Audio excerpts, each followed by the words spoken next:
করেছে, তাদের জবানে আমি আল্লাহ তাআলার ডাক ছিল, মায়া ছিল, মহব্বত ছিল। তাদের চোখ দিয়েছিলাম, তারা দেখিয়ে দেখিয়ে কোরআনের মজমায় যায় বসেছে। তারা ওয়াক্ত সময় মতো মসজিদের ভিতরে আসে ইবাদত করেছে। এজন্য আমি তাদের ডাকিয়া আরশের নিচে হাসরের মাঠের ভিতরে ছায়া দিলাম।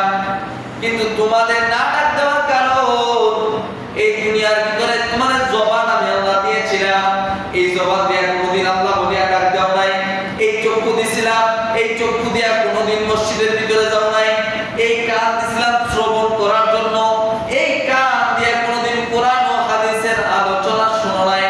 শুধু তাই নয়, আমি তোমার বডিটা দিয়েছিলাম, হায়াত দিয়েছিলাম, ব্রেন দিয়েছিলাম, হাতে শক্তি দিয়েছিলাম, পা দিয়েছিলাম। সব কিছু আমি আল্লাহ তাআলা আমার ইবাদতের জন্য তোমাকে বানিয়েছিলাম। কিন্তু তুমি ইবাদত করো নাই বিধায়